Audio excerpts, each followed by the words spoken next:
चलिए आज का प्रश्न देखते हैं। प्रश्न है ग्राफी विधि से गति के प्रथम समीकरण वेग समय संबंध v equal to u plus a t की व्युत्पत्ति करना है। तो ये एक समान त्वरित गति के लिए होता है। यहाँ पर हो सकता है कि लिख दें एक समान त्वरित गति में। क्वेश्चन को थोड़ा मैं छोटा कर दिया हूँ। तो सबसे पहले इस तरह का ग्राफ बनाएंगे। ये जो ग्राफ है वेग समय ग्राफ है। तो यहाँ पर ये वेलोसिटी हो गया और ये टाइम हो गया, वेग समय ग्राफ हो गया।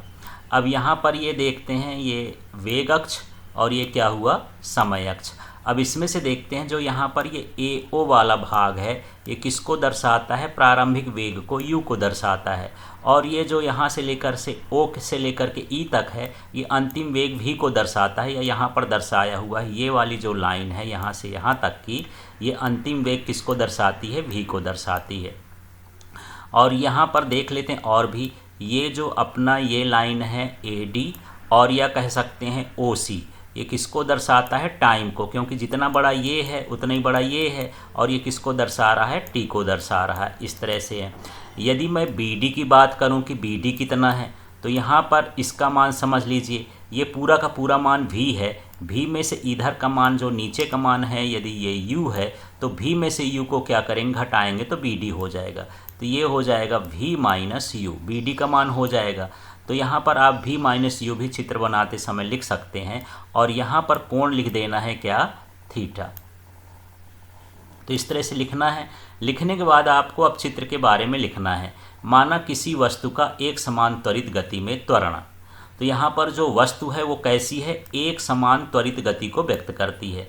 और इसमें त्वरण कितना है, a है। वैसे जो ये इसकी ढाल होती है वेग समय ग्राफ की ढाल वो किसके बराबर होती है, त्वरण के बराबर होती है। तो यहाँ पर हम a लिख देंगे। अब इसका जो प्रारंभिक वेग है वो प्रारंभिक वेग क्या है, u है। इसके बाद जो इसका अंतिम वेग है वो क्या है, v है। विस्थापन इसमें व्यक्त नहीं किया गया है तो यहाँ विस्थापन मान लेते हैं क्या है, s है। समय अंतराल मान लेते हैं, ये समय अंतराल ग्राफ में बना हुआ है t है। और ये जो ग्राफ है वो कैसा है, vt ग्राफ है। तो एक समान त्वरित गति का vt ग्राफ का मतलब वेग समय ग्राफ है। तो इसके पिछले वीडियो में हम देख चुके थे कि जो वेग समय ग्राफ की प्रवणता होती है वो त्वरण के बराबर होती है। मतलब एक सूत्र हम निकाले थे a बराबर टेन थीटा। यहाँ पर जो a है ये त्वरण है और जो टेन थीटा है ये प्रवणता है। किसकी प्रवणता है, वेग समय ग्राफ की। अब इसी को आगे बढ़ाते हैं। तो हम पिछली कक्षाओं में पढ़ चुके होंगे कि टेन थीटा बराबर होता है लंब बटे आधार। तो इस चित्र में हमको जाकर के देखना है कि लंब क्या है, आधार क्या है। तो यहाँ पर आप देख रहे होंगे ये वाला जो भाग है इस त्रिभुज में ना, ये वाला भाग। और अभी मैं बताया कि यहाँ आपको थीटा भी लिख लेना है। तो यहाँ पर यदि हम थीटा लिखेंगे तो ये जो BD है ये क्या कहलाएगा, लंब। और ये वाला जो भाग है ये क्या कहलाया, आधार। तो इस तरह से लंब का मान हो गया BD और आधार का मान हो गया AD। तो चलिए यहाँ फिर से देख लेते हैं। तो इस चित्र में हम यहाँ पर देखेंगे कि यहाँ पर ये जो BD है ये उसका लंब हो गया और ये जो AD है ये इस चित्र में क्या था, आधार था। अब इसके मान को देखते हैं कि BD का मान क्या है और AD का मान क्या है। तो देखिएगा यहाँ जो BD का मान है, ये जो BD का मान है ये हो जाएगा V माइनस यू। आप चित्र में भी इतना मान लिख सकते हैं, V माइनस यू हो गया। और जो AD का मान है तो देखिए यहाँ पर AD का मान क्या कहलाएगा, T, क्योंकि ये T है ना।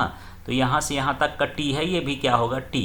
तो इस तरह से AD का मान क्या हो गया, T। अब इस मान को रखेंगे तो आपको ध्यान रखना है ये जो BD का मान है ग्राफ से आप देख लीजिएगा BD का मान क्या है, V माइनस यू। और जो AD का मान है वो क्या है, T।